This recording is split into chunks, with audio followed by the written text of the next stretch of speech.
देश में कोरोना संक्रमण और उसके नए वेरिएंट ओमिक्रॉन की तेज रफ्तार ने तीसरी लहर के खतरे को और बढ़ा दिया है। आने वाले दिनों में हालात खराब होने की आशंका जताई जा रही है। ओमिक्रॉन के कल देश में करीब 100 नए केस मिले हैं। महाराष्ट्र, दिल्ली, पश्चिम बंगाल, गुजरात में संक्रमण तेजी से फैल रहा है। पंजाब में साल के पहले दिन 300 से ज्यादा नए कोरोना पॉजिटिव मिले हैं। हरियाणा में आज से नई पाबंदियां भी लगा दी गई हैं। कोरोना महामारी से जुड़ी सभी खबरों को देखिए top 9 third wave alert.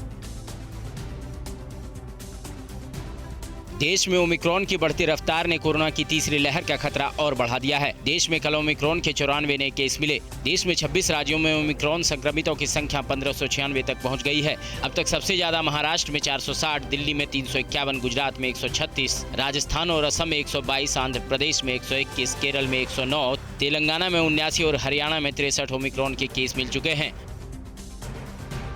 Rajasthan में कल ओमिक्रॉन के 53 नए केस मिलने से सख्त पाबंदियां लगाने की जरूरत और बढ़ती जा रही है। 53 में से सबसे ज्यादा 38 केस जयपुर से मिले हैं। 53 संक्रमितों में से 9 विदेश यात्रा से लौटे हैं। कोरोना का नया वेरिएंट जयपुर समेत 7 जिलों में फैल गया है।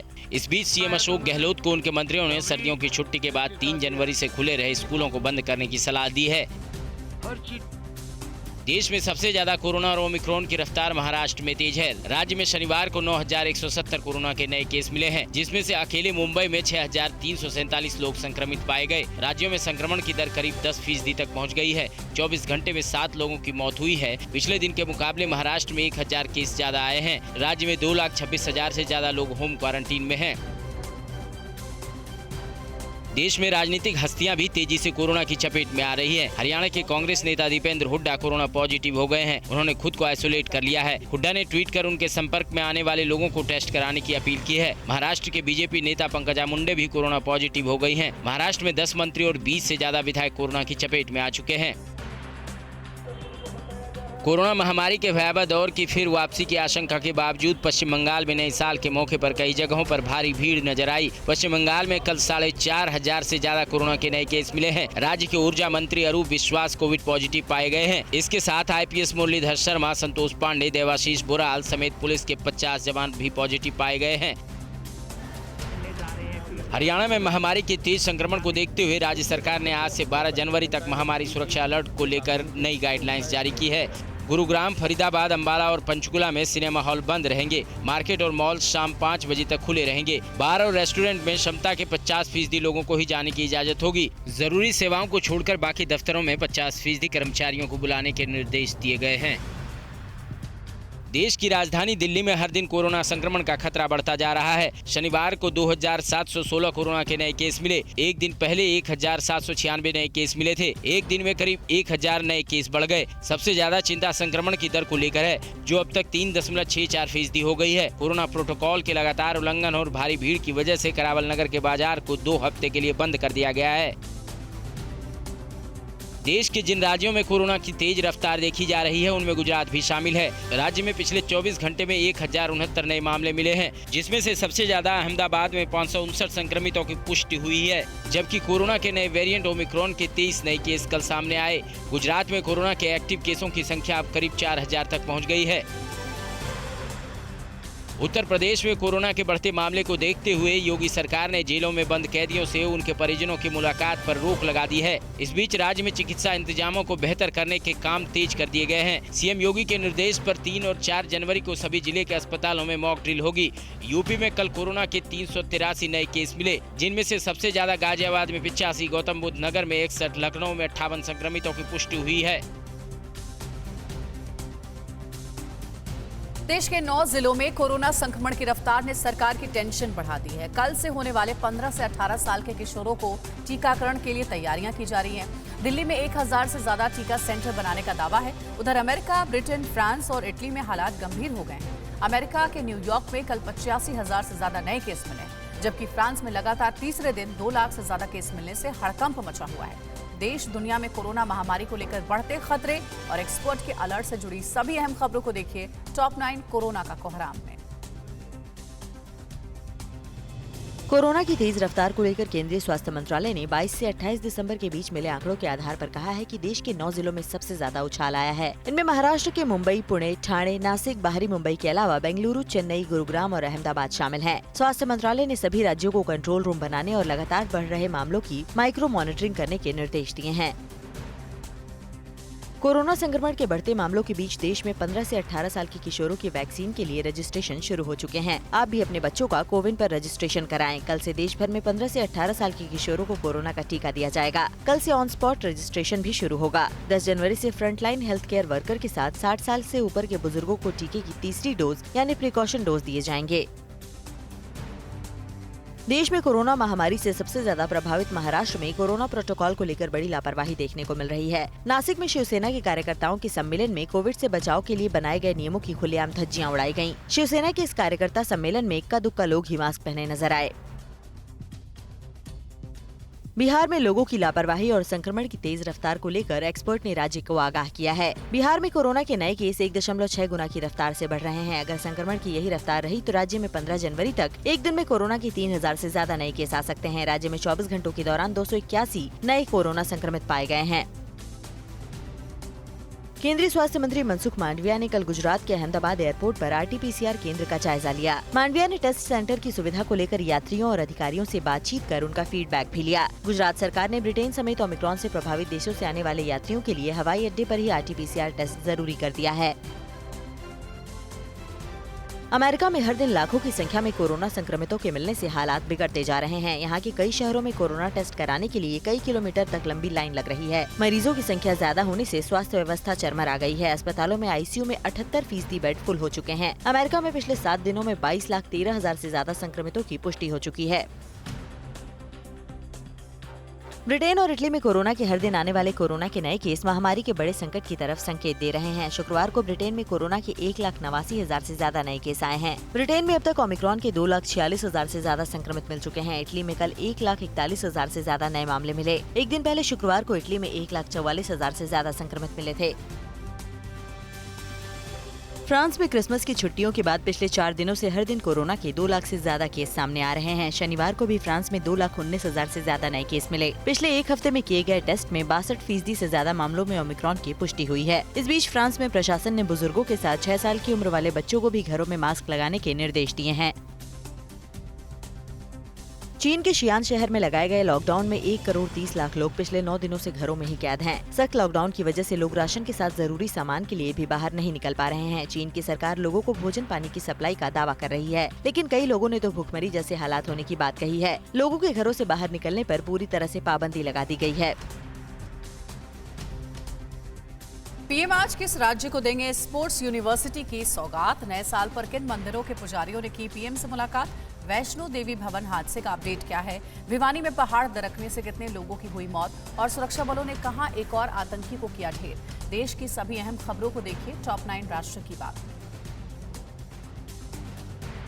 प्रधानमंत्री नरेंद्र मोदी आज यूपी के मेरठ में मेजर ध्यानचंद स्पोर्ट्स यूनिवर्सिटी की आधारशिला रखेंगे। ये राज्य की पहली स्पोर्ट्स यूनिवर्सिटी होगी। शिलान्यास के मौके पर राज्यपाल आनंदीबेन पटेल, मुख्यमंत्री योगी आदित्यनाथ, केंद्रीय मंत्री VK सिंह, संजीव बालियान समेत कई सांसद और विधायक मौजूद रहेंगे। स्पोर्ट्स यूनिवर्सिटी के शिलान्यास कार्यक्रम में राज्य के 16,000 से ज्यादा खिलाड़ी शामिल होंगे। इनमें 32 खिलाड़ी वे होंगे जो ओलंपिक, पैरालंपिक और नेशनल हॉकी टूर्नामेंट की गोल्ड मेडल जीतने वाली टीम का हिस्सा रहेंगे। पीएम इन खिलाड़ियों से मुलाकात करेंगे। पीएम के करीब रहने वाले हर व्यक्ति की 48 घंटे पहले ही RT-PCR रिपोर्ट लिखी जाएगी। नव वर्ष के पहले दिन कल प्रसिद्ध तिरुपति और श्रीशैलम मंदिर के पुजारियों ने प्रधानमंत्री नरेंद्र मोदी से मुलाकात की। इस दौरान पुजारियों ने पीएम को मंदिर से लाया प्रसाद भी दिया। दोनों मंदिर आंध्र प्रदेश में हैं और हिंदुओं के प्रसिद्ध तीर्थ स्थलों में शामिल हैं। वैष्णो देवी हादसे की उच्च स्तरीय जांच के आदेश दिए गए हैं। 3 सदस्यीय कमेटी इस हादसे की जांच करेगी। इसकी अध्यक्षता प्रिंसिपल सेक्रेटरी होम करेंगे और ADGP जम्मू जोन और डिविजनल कमिश्नर जम्मू इसके सदस्य होंगे। श्राइन बोर्ड ने कहा है कि हादसे में 12 श्रद्धालुओं की मौत हुई और 15 श्रद्धालु घायल हुए। जम्मू कश्मीर के उपराज्यपाल मनोज सिन्हा ने घायलों से मुलाकात की और उनका हालचाल जाना। नए साल पर वैष्णो माता के दर्शन के लिए श्रद्धालुओं की ज्यादा भीड़ जमा हो गई थी। इसी दौरान गेट नंबर 3 पर 2 भक्तों के बीच बहस के बाद भगदड़ मच गई। गेट नंबर 3 के पास कुछ 2 लोगों के बीच एक तरह से कह सकते हैं कि हाथापाई की तो नौबत नहीं आई, लेकिन हॉट टॉक हुआ और उसके बाद वहाँ भगदड़ मच गई। हरियाणा के भिवानी में हुए हादसे में 4 लोगों की मौत हो गई। गृह मंत्री अनिल विज ने कहा कि रेस्क्यू ऑपरेशन चलाया जा रहा है। गाजियाबाद से एनडीआरएफ की, मधुबन से एसडीआरएफ की टीम बुलाई गई है। हिसार से भी आर्मी की यूनिट बुलाई गई। भिवानी के खनन क्षेत्र डाडम में पहाड़ खिसकने से हादसा हुआ है, जिसमें कई और लोगों के दबे होने की आशंका है। जम्मू कश्मीर में आतंकियों की सफाई के लिए सुरक्षा बलों का ऑपरेशन ऑल आउट जारी है। कुपवाड़ा के जमांगुड़ क्षेत्र में पुलिस और सेना के जवानों ने एक आतंकी को मार गिराया, जबकि मुठभेड़ अभी भी जारी है। दोनों ओर से रुक रुक कर फायरिंग हो रही है। 2 से 3 आतंकी अभी भी सुरक्षा बलों की घेराबंदी में फंसे हुए हैं। भारत बांग्लादेश सीमा पर बाड़ लगाने का काम तेजी से चल रहा है। बीएसएफ ने कहा कि त्रिपुरा में इस साल के अंत तक बाड़ लगाने का काम पूरा हो जाएगा। राज्य से लगी 856 किलोमीटर लंबी भारत बांग्लादेश अंतर्राष्ट्रीय सीमा पर बाड़ लगाने का 80% से अधिक काम पूरा हो चुका है। बाड़ लगाने से अवैध घुसपैठ और पशु तस्करी पर लगाम लग सकेगी।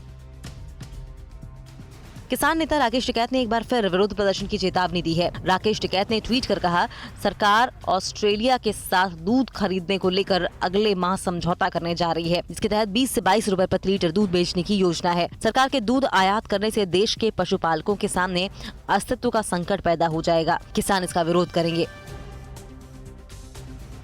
सीएम योगी के विधानसभा चुनाव लड़ने पर सस्पेंस बरकरार है। किस पत्रिका में योगी के खिलाफ विवादित कवर स्टोरी पर मचा बवाल। यूपी में चुनाव से पहले अखिलेश का केजरीवाल वाला दांव क्या है, और कांग्रेस को पंजाब में लगा एक और झटका। देश में जारी राजनीतिक घमासान से जुड़ी अहम खबरें देखते हैं टॉप 9 सियासी संग्राम। यूपी के सीएम योगी आदित्यनाथ के विधानसभा चुनाव लड़ने पर सस्पेंस बरकरार है। लखनऊ में पत्रकारों के साथ नए साल में डिनर के दौरान सवाल पूछे जाने पर योगी ने कहा कि उनके चुनाव लड़ने का फैसला पार्टी करेगी। अगर पार्टी कहेगी तो चुनाव लड़ूंगा, लेकिन मेरी कोई चॉइस नहीं है। वैसे भी मैं सभी 403 सीटों पर चुनाव लड़ रहा हूँ। कारवां पत्रिका की विवादित कवर स्टोरी के खिलाफ शिकायत दर्ज की गई है। पत्रिका के जनवरी 2022 के अंक में यूपी के मुख्यमंत्री योगी आदित्यनाथ पर आपत्तिजनक टिप्पणियां की गई हैं। इसमें योगी के शासनकाल को रीजन ऑफ टेरर लिखा गया है, जिसका विरोध हो रहा है। यूपी में विधानसभा चुनाव से पहले आम आदमी पार्टी की राह पर चलते हुए अखिलेश यादव ने बड़ा ऐलान किया है। अखिलेश ने कल कहा कि सत्ता में आने पर 300 यूनिट घरेलू बिजली मुफ्त दी जाएगी। किसानों को भी सिंचाई के लिए मुफ्त बिजली मिलेगी। अखिलेश ने कहा कि यह पहली घोषणा है जो पार्टी के घोषणा पत्र में शामिल होगी। समाजवादी पार्टी के मुखिया अखिलेश यादव आज सुबह 11 बजे लखनऊ में भगवान परशुराम की पूजा के साथ चुनावी बिगुल फूकेंगे। अखिलेश आज सीजी सिटी और कबीरपुर में जनसभा को भी संबोधित करेंगे। इसके जरिए वे राजधानी की 9 विधानसभा सीटों पर चुनावी गणित साधने की कोशिश करेंगे। अखिलेश आज गोसाईगंज के मोहरा कला गाँव में भगवान परशुराम के 68 फीट ऊंचे फरसे का अनावरण भी करेंगे। दिल्ली के सीएम अरविंद केजरीवाल की आज लखनऊ में महारैली है। यूपी विधानसभा चुनाव की तैयारी में जुटी पार्टी के चुनाव अभियान को धार देने के लिए केजरीवाल की ये रैली काफी अहम मानी जा रही है। केजरीवाल आज यूपी के लिए अपने ड्रीम प्लान का खुलासा करेंगे, जिसके जरिए वे जनता के बीच पैठ बनाने की कोशिश करेंगे। लखनऊ में बीजेपी 9 जनवरी को एक बड़ी रैली करने की तैयारी में है। पार्टी की सभी जनविश्वास यात्राएं तब तक खत्म हो जाएंगी। इस बड़े शो के जरिए पार्टी अपने चुनाव अभियान का विधिवत श्री गणेश करेगी। इस रैली को प्रधानमंत्री नरेंद्र मोदी संबोधित करेंगे। उत्तराखंड विधानसभा चुनाव के लिए कांग्रेस ने 45 सीटों पर प्रत्याशियों के नाम तय कर लिए हैं। जल्द ही इसकी घोषणा की जा सकती है। राज्य में विधानसभा की 70 सीटें हैं। कांग्रेस चुनाव अभियान समिति के अध्यक्ष हरीश रावत ने बताया कि इन सीटों के लिए प्रत्याशियों के नामों पर सहमति बन गई है। हालांकि हरीश रावत कहां से चुनाव लड़ेंगे, ये अभी तक पार्टी ने साफ नहीं किया है। पंजाब में विधानसभा चुनाव से पहले कांग्रेस को एक और बड़ा झटका लगा है। पार्टी नेता लाली मजीठिया आज आम आदमी पार्टी में शामिल हो गए हैं। लाली मजीठिया अमृतसर के मजीठा इलाके के बड़े नेता हैं। वे कैप्टन अमरिंदर सिंह के करीबी थे। कल अमृतसर में अरविंद केजरीवाल की मौजूदगी में लाली मजीठिया आम आदमी पार्टी में शामिल हुए। समाजवादी इत्र वाले एमएलसी और इत्र कारोबारी पुष्पराज जैन पम्मी पर आईटी का शिकंजा कसता जा रहा है। कन्नौज में पम्मी जैन के ठिकानों पर कल दूसरे दिन भी आईटी की छापेमारी जारी रही। देश भर में उनके करीब 50 ठिकानों पर छापेमारी हो रही है। कल आईटी की टीम पम्मी जैन को उनके गोदाम लेकर पहुंची। इस दौरान उनके चेहरे की हवाइयां उड़ी दिखाई दी। कहां 4 साल की बच्ची पर आदमखोर कुत्तों ने किया हमला। ड्रग्स तस्कर को पकड़ने गई पुलिस पर किसने की पत्थरबाजी। कहां से पकड़ा गया ऑन डिमांड हथियार सप्लाई करने वाला शातिर। और चपरासी के 13 पदों की भर्ती के लिए कहां ग्रेजुएट और पोस्ट ग्रेजुएट डिग्री वालों की लगी लंबी लाइन। राज्यों से जुड़ी खबरों के लिए देखिए टॉप 9 राज्य विशेष। मध्य प्रदेश के भोपाल में आदमखोर कुत्तों के झुंड ने एक 4 साल की मासूम बच्ची पर हमला कर दिया। बच्ची ने भागकर बचने की कोशिश की, लेकिन कुत्तों ने उसे गिराकर काटना शुरू कर दिया। पास में ही खड़े एक युवक की जैसे ही बच्चे पर नजर पड़ी, उसने कुत्तों को पत्थर मारकर भगाया, लेकिन तब तक कुत्तों ने इस मासूम को कई जगहों पर बुरी तरह से काट लिया। बच्ची का इलाज जारी है। दिल्ली के इंद्रपुरी में एक ड्रग सप्लायर को पकड़ने गई पुलिस की टीम पर ड्रग माफिया के करीब 50 से 60 लोगों ने हमला कर दिया। पत्थरबाजी के बीच जान जोखिम में पाकर पुलिसकर्मियों को बचाव में फायरिंग करनी पड़ी, जिसमें 2 लोग जख्मी हो गए। धर्मवीर पल्ला नाम के ड्रग सप्लायर के यहाँ छिपे होने की जानकारी मिलने के बाद एंटी नारकोटिक्स की टीम छापा मारने पहुंची थी। नए साल में जश्न के दौरान यूपी के मुरादाबाद में बीजेपी युवा मोर्चा के कार्यकर्ताओं के 2 गुट आपस में भिड़ गए। मामला पुलिस तक जा पहुंचा, लेकिन एक पक्ष ने पुलिस पर उनके मामले को हल्का करने का आरोप लगाते हुए बीजेपी दफ्तर के बाहर पुलिस के खिलाफ नारेबाजी की। पुलिस की कार्रवाई से नाराज कई कार्यकर्ताओं ने इस्तीफे का भी ऐलान कर दिया। उत्तराखंड के झबरेड़ा विधानसभा क्षेत्र में बीजेपी अनुसूचित मोर्चा के कार्यक्रम के दौरान समर्थक हाथों में प्लेट लेकर भाषण सुनते नजर आए। दरअसल यहां बतौर चीफ गेस्ट हरिद्वार सांसद रमेश पोखरियाल निशंक को सुबह 11 बजे आना था, लेकिन वो दोपहर 3 बजे तक नहीं पहुंचे। कार्यक्रम के बाद कार्यकर्ताओं के लिए भोजन की व्यवस्था की गई थी। इस दौरान कार्यकर्ता खाने की प्लेट लेकर घूमते रहे। उत्तराखंड के देहरादून में सीएम पुष्कर सिंह धामी ने सरकार की तरफ से 10वीं और 12वीं के स्टूडेंट्स को मुफ्त टैबलेट देने की योजना की शुरुआत की। सीएम धामी ने देहरादून के राजकीय बालिका इंटर कॉलेज की छात्राओं को निःशुल्क टैबलेट बांटे।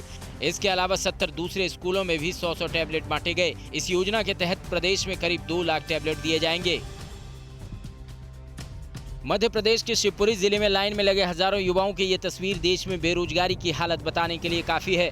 यहाँ के जिला अदालत में चपरासी के 13 पदों के लिए भर्ती निकली थी, जिसे पाने के लिए करीब 3000 बेरोजगारों की लाइन लग गई। नौकरी के लिए 8वीं पास कैंडिडेट की ज़रूरत थी, लेकिन यहाँ इंटर पास से लेकर ग्रेजुएशन और पोस्ट ग्रेजुएशन तक इंटरव्यू देने पहुँच गए। बॉलीवुड एक्टर विकी कौशल और सारा अली खान की अपकमिंग फिल्म लुका छिपी 2 के एक सीन में नकली नंबर प्लेट वाली गाड़ी के इस्तेमाल से विवाद खड़ा हो गया है। बाइक पर जिस नंबर का इस्तेमाल किया गया वो इंदौर के रहने वाले एक शख्स की स्कूटी का नंबर है। बाइक के असली मालिक ने कहा है कि अगर इस नंबर वाली बाइक से हादसा हो जाता तो कौन जिम्मेदार होता, इसलिए फिल्म निर्माताओं पर कार्रवाई की मांग की है। जम्मू कश्मीर में बर्फबारी के बाद घाटी में जन्नत जैसे नज़ारे देखने को मिल रहे हैं। कुपवाड़ा में भी स्नोफॉल के बाद मौसम गुलजार हो गया है। कुपवाड़ा के साथ सोनमर्ग में भी भारी बर्फबारी दर्ज की गई है। मौसम विभाग ने आने वाले दिनों में यहां और बर्फ गिरने की संभावना जताई है, जबकि पहलगाम के पहाड़ बर्फबारी के बाद बर्फ की सफेद कंबल से ढक गए हैं। अफगानिस्तान बॉर्डर पर तालिबानी लड़ाकों के आगे क्यों सरेंडर हुए पाकिस्तानी सैनिक? नए साल पर गलवान में चीनी सेना ने दी कौन सी नई गीदड़ भभकी? चीन पाक को मुंहतोड़ जवाब देने के लिए कहां तैनात होगा S-400 मिसाइल डिफेंस सिस्टम? पड़ोसी मुल्कों की साजिशों से जुड़ी सभी खबरों को देखिए टॉप 9 चीन पाक साजिश में। समंदर में मछली पकड़ने गए भारतीय मछुआरों को पाकिस्तानी नौसेना अक्सर परेशान करती है और कई बार पकड़ लेती है। विदेश मंत्रालय ने ऐसे ही 356 भारतीय मछुआरों और 2 नागरिक कैदियों को पाकिस्तान से रिहा करने और वापस भेजने को कहा है। विदेश मंत्रालय ने बताया कि इन लोगों की राष्ट्रीयता की पुष्टि पहले ही हो चुकी है और पाकिस्तानी अधिकारियों को अवगत कराया जा चुका है। तालिबान का ब्रांड एम्बेसडर बनकर दुनिया से चंदा मांग रहे इमरान खान की टेंशन तालिबानियों ने ही बढ़ा दी है। पाक अफगान बॉर्डर की डोरन लाइन पर पाकिस्तानी सेना तालिबानी लड़ाकों के सामने सरेंडर करती दिखाई दी। दरअसल बाजवा की सेना यहां अपना वर्चस्व दिखाने के लिए बाड़बंदी कर रही थी, लेकिन तालिबानियों ने उसे उखाड़ फेंका। पाकिस्तानी सेना इसका विरोध भी नहीं कर पाई, सिर्फ लाचार होकर देखती रही। चीन की प्रोपेगेंडा मीडिया अक्सर अपने सैनिकों के ड्रिल को शानदार तरीके से पेश करती है, लेकिन सैनिकों की इस मेहनत के पीछे अनुशासन कम और अमानवीयता ज्यादा दिखाई देती है। पीपुल्स डेली ने अपने ट्विटर हैंडल से आज चीनी सैनिकों का एक ऐसा ही वीडियो शेयर किया है। इसमें दिख रहा है कि चाइनीज सैनिकों के सिर के पीछे बर्फ जैसी कोई चीज लटक रही है। पीपुल्स डेली ने दावा किया है कि कड़ाके की ठंड में खड़े चीनी सैनिकों की पसीने तक बर्फ बन गए हैं। गलवान में ड्रैगन अपनी भड़काऊ हरकतों से बाज नहीं आ रहा है। चीन की चमचा मीडिया ग्लोबल टाइम्स ने PLA सैनिकों का एक वीडियो जारी किया है। इस वीडियो में चीनी सैनिक गलवान घाटी से देश को नए साल की बधाई देते नजर आ रहे हैं। भारतीय सीमा के पास मौजूद ये चीनी सैनिक कह रहे हैं कि हम देश की सीमाओं की रक्षा करेंगे। इसके पीछे पहाड़ी पर चाइनीज में लिखा है, कभी भी 1 इंच जमीन नहीं देंगे। चीन और पाकिस्तान के किसी भी हमले को नेस्तनाबूद करने में सक्षम एयर डिफेंस सिस्टम S-400 की पहली यूनिट को पंजाब में तैनात किया जाएगा। इसकी तैनाती अगले महीने हो सकती है। रूस से आए इस घातक हथियार को पंजाब में वायुसेना के 5 ठिकानों में से किसी एक पर तैनात किया जाएगा, ताकि चीन और पाकिस्तान से होने वाले हमलों को बॉर्डर पर ही विफल कर दिया जाए। चीन में पानी की किल्लत बढ़ती ही जा रही है। चीनी अधिकारियों ने घोषणा की है कि अगले साल देश के कई इलाकों में भयंकर सूखा पड़ सकता है। दुनिया की करीब 20% आबादी चीन में रहती है, लेकिन पानी का सिर्फ 7% हिस्सा चीन के पास है। चीन की हजारों नदियां लुप्त हो गई हैं। परेशान ड्रैगन ने मेकांग नदी पर कई बड़े डैम बनाकर पानी रोक दिया है। इससे थाईलैंड और लाओस जैसे दक्षिण पूर्व एशियाई देशों में भी सूखा पड़ने लगा है। एक नई रिपोर्ट में दावा किया गया है कि चीन अपनी सेना और पुलिस को विदेशी टारगेट्स की जानकारी से लैस करने के लिए सोशल मीडिया खंगाल रहा है और डिजिटल जासूसी के लिए एक नए तरह का नेटवर्क तैयार किया गया है। इस नेटवर्क का इस्तेमाल राजनीतिक रूप से संवेदनशील जानकारी जुटाने और अधिकारियों को ऑनलाइन धमकाने के लिए किया जा रहा है। चीन की स्मार्टफोन कंपनियां Xiaomi और Oppo से भारत सरकार करीब 1000 करोड़ का जुर्माना वसूल सकती है। आयकर विभाग ने देश के कई राज्यों में 21 दिसंबर को इन दोनों मोबाइल कंपनियों और इनसे जुड़े लोगों पर छापेमारी की थी, जिसमें खुलासा हुआ है कि इन दोनों कंपनियों ने विदेशों में मौजूद अपनी समूह कंपनियों को रॉयल्टी के तौर पर गलत तरीके से करोड़ों रुपए भेजे हैं। चाइनीज वैज्ञानिकों ने दावा किया है कि उन्होंने इंफ्रारेड होमिंग तकनीक में सफलता हासिल करके अगली पीढ़ी के हाइपरसोनिक हथियार विकसित किए हैं, जो कि अमेरिकी सेना के पास 2025 तक नहीं हो सकता है। दावा किया गया है कि चीन की हीट सीकिंग क्षमता से लैस हाइपरसोनिक मिसाइल लगभग किसी भी टारगेट को ढेर कर सकती है। हाइपरसोनिक हथियारों को लेकर चीन की बढ़ती सनक ने अमेरिका की टेंशन बढ़ा दी है। अड़ी सोमवार से शुक्रवार शाम 6 बजे सिर्फ TV9 भारतवर्ष पर।